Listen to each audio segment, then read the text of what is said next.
दोस्तों, कभी हार न मानना एक अद्भुत गुण है जो किसी भी व्यक्ति को सफलता की ओर ले जा सकता है। यह वह शक्ति है जो हमें चुनौतियों का सामना करने और अपने लक्ष्यों को प्राप्त करने में मदद करती है। दृढ़ता के बिना हम आसानी से हार मान सकते हैं और अपने सपनों को छोड़ सकते हैं। इस वीडियो में हम कभी हार न मानने की शक्ति और इसके महत्व के बारे में जानेंगे।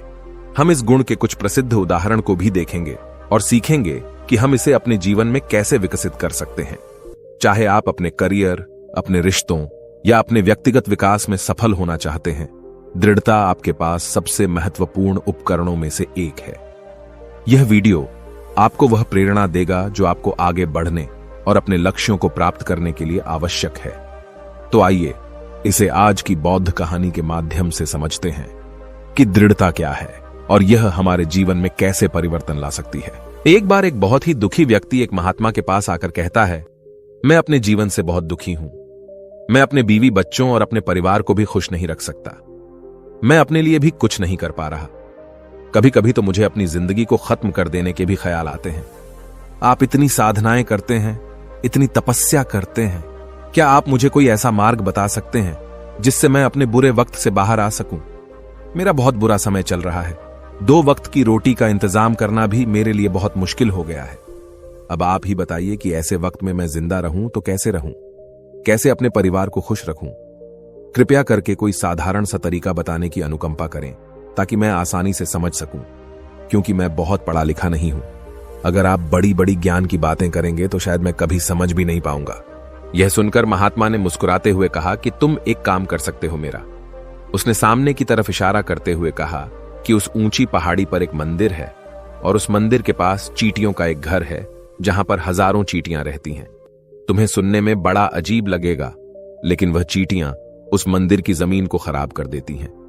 उस मिट्टी की उपजाऊ शक्ति वह खत्म कर देती हैं, जिसके कारण वहां पर कोई भी पेड़ या कोई भी घास पनप नहीं पाती है। तुम मेरा एक काम करो, उसके बाद मैं तुम्हें तुम्हारे सवालों के जवाब दूंगा। तुम 7 दिन तक रोज उस पहाड़ी पर जाओ और उस चींटियों के घर को तहस नहस कर दो, उसको तोड़ दो। जब भी तुम्हें कोई चींटियों का घर दिखे मंदिर के आसपास तो उसे वहीं पर तहस नहस कर देना, लेकिन याद रहे घर को तोड़ने में कोई भी चींटी मरने नहीं चाहिए।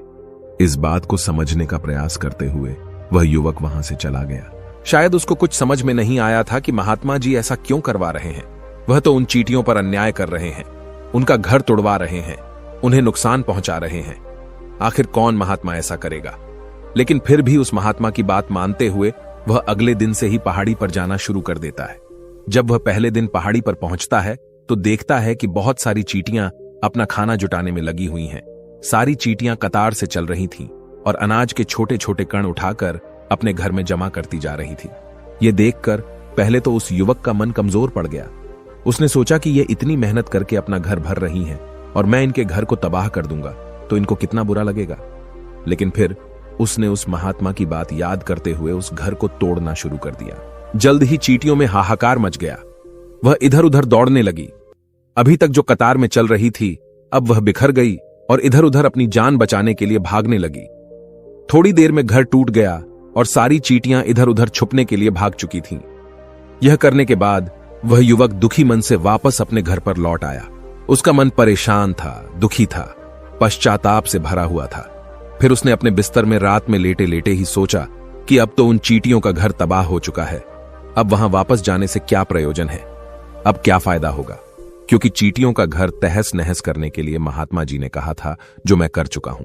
लेकिन फिर कुछ सोचकर अगले दिन उसने फिर से जाने का निश्चय किया और अगले दिन सुबह सुबह उठकर वह वापस उसी पहाड़ी पर पहुंच जाता है।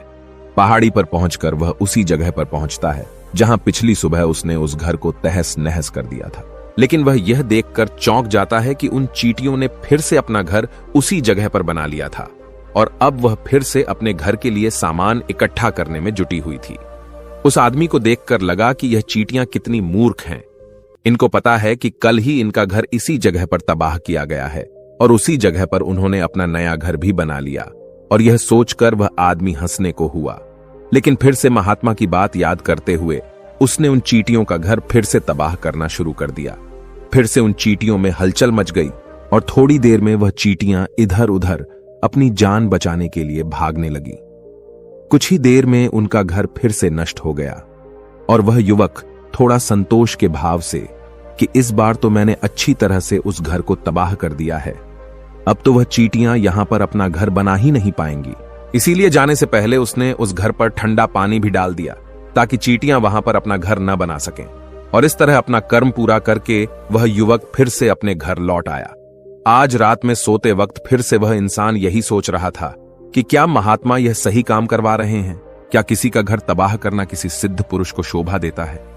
क्या हो अगर वह महात्मा सिद्ध पुरुष हो ही ना? क्या होगा अगर वह मुझे बेवकूफ बना रहे हो? लेकिन फिर उसने निश्चय किया कि मैं अपने काम को पहले पूरा कर लेता हूं, उसके बाद ही पता चलेगा कि महात्मा मुझसे ऐसा क्यों करवा रहे थे। और यही सोचकर वह रात में सो जाता है। अगले दिन सुबह उठकर वह फिर से उसी पहाड़ी की ओर निकल जाता है। पहाड़ी पर पहुंचकर वह उसी जगह पर पहुंचता है जहां पर उसने उनके घर को तबाह कर दिया था, और वह यह देखकर खुश हो जाता है कि वहां पर कोई भी घर नहीं था। सारी चींटियां वहां से भाग चुकी थीं। अब उसने सोचा कि अब मेरा रोज रोज आने का क्या प्रयोजन, क्योंकि चींटियां तो अपना घर बदल चुकी हैं और महात्मा जी ने मुझे 7 दिन आने के लिए कहा था, लेकिन आज तो तीसरा ही दिन है। अब बाकी 4 दिन वापस आने का क्या प्रयोजन? और यही सोचकर उसने निश्चय किया कि यहां से वह सीधा उसी महात्मा के पास जाएगा और उनको यह सारी खबर बता देगा। जब वह वापस मुड़कर उस पहाड़ी से उस महात्मा की कुटिया की तरफ जाने लगा तो उसने देखा तो अचानक उसकी नजर एक और घरौंदे पर पड़ी जो कि चींटियों का ही बनाया हुआ था। मतलब कि वह घरौंदा चींटियों ने ही बनाया था और अब वह चींटियां नए घर में वास कर चुकी थीं। यह नया घर उनके पुराने घर से थोड़ी ही दूरी पर था और जब उस युवक की नजर उस घरौंदे पर पड़ी तो उसने सोचा कि शायद महात्मा को पता था कि यह चींटियां अपना घर यहां से बदलकर किसी दूसरी जगह पर बना लेगी, इसीलिए उन्होंने मुझे 7 दिन आने के लिए कहा था। और यह विचार करके वह उसका नया घर भी तोड़ने के लिए पहुंच जाता है। जब वह वहां पहुंचा तो चींटियां उसी तरह अपने कार्य में लगी हुई थीं। वह अपने लिए खाना इकट्ठा कर रही थी और अपने घर में जमा करती जा रही थी। जो पुराना घर टूटा था वहां भी अनाज के कण बचे हुए थे और चींटियां वहां से भी अनाज इकट्ठा कर करके वापस अपने नए घर में ला रही थी। अब यहां पर फिर से युवक का मन थोड़ा कमजोर पड़ गया, क्योंकि वह खुद भी कमजोर था, खुद भी वक्त का मारा हुआ था। इसीलिए उसके मन में उन चींटियों के प्रति दया का भाव उमड़ रहा था। उनके ऊपर उसे दया आ रही थी। वह चाहता था कि उनकी मदद करे, लेकिन वह उल्टा उनको नुकसान पहुंचा रहा था। लेकिन उस महात्मा की बात को याद करते हुए उसने फिर से उस घर को तोड़ने का निश्चय किया और उसने इस बार बड़ी ही सावधानी के साथ बिना किसी चींटी को कोई नुकसान पहुंचाए वह घर तबाह करना शुरू कर दिया। वक्त थोड़ा ज्यादा लगा, क्योंकि किसी भी चींटी को नुकसान न पहुंचाने की शर्त महात्मा ने पहले ही रखी थी। इसीलिए उसको बड़ी सावधानी के साथ उन घरों को तबाह करना था। लेकिन आखिरकार उसने उस घर को भी तबाह कर दिया और उस घर को तबाह करने के बाद वह बड़े ही दुखी मन से, इस बार वह पहले से भी ज्यादा दुखी था, क्योंकि उसने उनका नया घर भी तोड़ दिया था।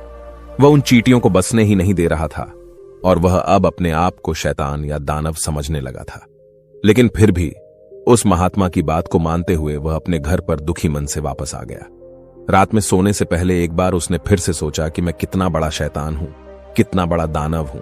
पुराना घर तो छोड़ो, मैं उन चींटियों को कहीं भी बसने के लिए कोई जगह ही नहीं दे रहा हूं। वह चींटियां मेरे बारे में क्या सोचती होंगी? वह कितना दुत्कारते होंगे उस परमात्मा को जो मेरे द्वारा यह काम करवा रहा है। लेकिन फिर भी उसने अगले दिन जाने का निश्चय किया और अगले दिन सुबह सुबह वह फिर से वहां पर पहुंच गया। वह यह देखकर फिर से आश्चर्यचकित रह जाता है कि इस बार चींटियों ने एक और नई जगह पर अपना घर बना लिया था। वह पहले से भी ज्यादा ऊर्जा के साथ काम कर रही थी और उन्होंने एक रात में पहले से भी बड़ा घर बना लिया था और अब वह फिर से अपना अनाज और खाना इकट्ठा करने में जुटी हुई थी। यह देखकर उस आदमी को लगा कि यह चींटियां किस मिट्टी की बनी हुई हैं। मैं इनको बार बार यहां से भगाने की कोशिश कर रहा हूं और ये वहीं पर अपना घर बना लेती हैं। क्या इनको पता नहीं है कि मैं इन्हें यहां पर कभी भी बसने नहीं दूंगा? यह चींटी है, दिखने में इतनी छोटी है, लेकिन फिर भी यह मुझसे हार नहीं मान रही है। बड़े ताज्जुब की बात है। और इस बार उसने गुस्से में उस घर को तहस नहस करना शुरू कर दिया। लेकिन इस बार तहस नहस करते हुए कुछ चींटियां वहीं पर मर गईं। उसके पैरों तले कुचल दी गई। कुचलने के बाद जब वह अपने अहंकार से बाहर आया तो उसने देखा कि गुस्से में उसने उन चींटियों को कितनी क्षति पहुंचा दी है। उसका मन पश्चाताप से भर गया और वह रोता हुआ अपने घर की तरफ बढ़ गया। रात में सोते वक्त उसने सोचा कि मैं उन चींटियों पर बहुत ज्यादा अत्याचार कर रहा हूं। अब इससे ज्यादा अत्याचार मैं नहीं कर पाऊंगा। और यही सोचकर वह अगले दिन उन चींटियों के लिए अपने घर से थोड़ा आटा लेकर उसी पहाड़ी पर पहुंच जाता है। आज उसके मन में उन चींटियों के प्रति श्रद्धा का भाव था, दया का भाव था। आज वह उनकी मदद करना चाहता था। और जब वह वहां पर पहुंचा तो चींटियां फिर से अपने नए घर को बनाने में जुटी हुई थी। उसने बड़ी ही दया के साथ उन चींटियों को अपना लाया हुआ आटा खिलाया और अगले 3 दिनों तक वह ऐसा ही करता रहा। जो इंसान पिछले 4 दिनों से चींटियों को नुकसान पहुंचा रहा था, अब वही इंसान उन्हें मदद कर रहा था। वह रोज सुबह जाता और उन चींटियों को अपने हाथों से आटा खिलाता। 7 दिन के बाद वह युवक उस महात्मा के पास पहुंचकर हाथ जोड़कर बोलता है कि हे महात्मा जी, मुझे माफ कर देना। मैंने उन चींटियों का घर तबाह करने के लिए बहुत कोशिश की। मैंने उनका घर तबाह किया भी। 1 बार नहीं, 4 बार मैंने उनका घर तोड़ा। उसके बाद मैं हिम्मत नहीं कर पाया, उनके घर को नहीं तोड़ पाया।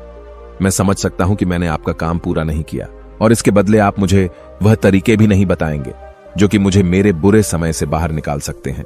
लेकिन मुझे इसका कोई दुख नहीं है। मुझे लगता है कि मैंने जो किया वह सही किया, इसीलिए मैं आपसे आज्ञा लेकर वापस जा रहा हूं। कृपया मुझे वापस अपने घर जाने की आज्ञा दीजिए। यह सुनकर उस महात्मा ने मुस्कुराते हुए कहा कि अरे बेटा, इतनी भी क्या जल्दी, रुको तो सही, जलपान तो कर लो, थोड़ी देर ठहर जाओ, उसके बाद चले जाना। और यह कहकर वह महात्मा उस युवक के लिए पानी लेकर आते हैं। पानी पिलाने के बाद महात्मा उस युवक से पूछते हैं कि तुम मुझे यह बताओ कि आखिर तुम उन चींटियों का घर तबाह क्यों नहीं कर सके। वह चींटियां तो छोटी छोटी हैं और तुम इतने विशाल हो, फिर भी तुम उन छोटी छोटी चींटियों का घर तबाह नहीं कर पाए। कहां है तुम्हारी शक्ति, तुम्हारा बाहुबल? इसका जवाब देते हुए उस युवक ने कहा कि हे गुरुवर, मैंने उन चींटियों का घर तबाह कर दिया था, बार बार किया था। एक बार तो अपने गुस्से में उन चींटियों को भी मैंने हानि पहुंचा दी थी। लेकिन जिस दिन मैंने उनको हानि पहुंचाई, उसी दिन मेरे को लगा कि मैं उनको क्यों हानि पहुंचा रहा हूं, क्यों इनको इतनी तकलीफ दे रहा हूं। और उसी दिन से मैंने उनको नुकसान पहुंचाने की बजाय उनकी सहायता करनी शुरू कर दी। यह सुनकर उस महात्मा ने कहा कि यही तो सीखने की बात है। एक छोटी सी चींटी हमें जीवन का संदेश दे जाती है। मैंने तुम्हें उन चींटियों का घर तबाह करने के लिए नहीं भेजा था, मैंने तुम्हें भेजा था ताकि तुम उन चींटियों से कुछ सीख ले सकूं। तुम्हें क्या सीख मिली उन चींटियों से, क्या मुझे बता सकते हो? यह सुनकर उस युवक ने पूरी कहानी बयां कर दी। पूरी कहानी सुनने के बाद महात्मा ने मुस्कुराते हुए कहा कि बेटा, तुमने जो महसूस किया, मैं वही तुम्हें दिखाना चाहता था। वो ये थी कि तुमने कितनी ही बार उनके घर को तोड़ने की कोशिश की, कितनी ही बार प्रयास किया कि उनका घर तबाह हो जाए, लेकिन वह हर बार अपना नया घर बना लेती थी। उन्होंने कभी भी हार नहीं मानी।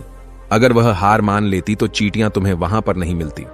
जब एक छोटी सी चींटी अपने विश्वास और मेहनत से इतने बड़े आदमी का दिल बदल सकती है, तो तुम तो इंसानों का मन बदल ही सकते हो। अपने जीवन में अपनी किस्मत न बदलने का कोई कारण तुम्हारे पास नहीं बचता। जीवन कार्यशीलता का नाम है, कर्मशीलता का नाम है। लेकिन हम मनुष्य 1-2 बार हार मिलने पर ही टूट जाते हैं, हताश हो जाते हैं और फिर जीवन में प्रयास ही नहीं करते। और कुछ लोग अपनी जिंदगी को खत्म करने पर उतारू हो जाते हैं। लेकिन जानवरों में तुमने एक बात देखी होगी कि वह अपना जीवन खुद से कभी खत्म कर ही नहीं सकते हैं। तुमने कभी नहीं सुना होगा कि किसी जानवर ने आत्महत्या कर ली, चाहे वह जानवर कितना ही भूखा क्यों ना हो, कितना ही दुखी क्यों ना हो, लेकिन वह अपने जीवन के लिए हमेशा संघर्ष करता रहता है। लेकिन वहीं पर दूसरी तरफ हम मनुष्य 1-2 बार हताश होने पर ही अपना जीवन खत्म कर लेते हैं। जीवन तो कर्म करने का नाम है, इसीलिए मृत्यु से पहले कर्म करना कभी मत छोड़ना, क्योंकि मृत्यु के बाद तो तुम परम विश्राम में चले ही जाओगे। तो उससे पहले कर्म करना क्यों छोड़ रहे हो, क्यों हताश हो रहे हो? अगर तुम्हारा एक घर टूट गया है तो दूसरा घर बनाने का प्रयास करो, कोशिश करो। और कोशिश करने वालों की कभी हार नहीं होती। ये तुम उन चींटियों से देख चुके हो। देखने में तुमसे कितनी छोटी है वह चींटियां और तुम इतने बड़े हो, लेकिन उनका मन तुम्हारे मन से इतना बड़ा है, इतना विशाल है, इतना दृढ़ संकल्प है कि इतनी बार घर टूटने पर भी उन चींटियों ने कभी हार नहीं मानी। दूसरी सीख यहां से लेने की थी, वह यह थी कि जब भी हमारे ऊपर बुरा समय आता है, हमें लगता है कि यह समय कभी नहीं जाएगा, यह समय मेरे जीवन को बर्बाद कर देगा, मुझे कभी नहीं जीने देगा।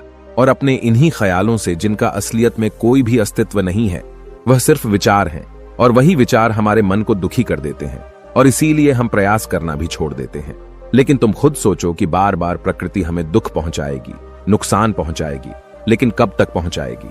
अगर हम बार बार फिर से उठकर फिर से नया प्रयास करते रहेंगे तो प्रकृति भी हमारे सामने घुटने टेक देगी, और वह भी एक दिन हमारे ऊपर दयावान हो जाएगी, और वह हमें सब कुछ देने लगेगी जिसकी हमने कभी कामना की थी।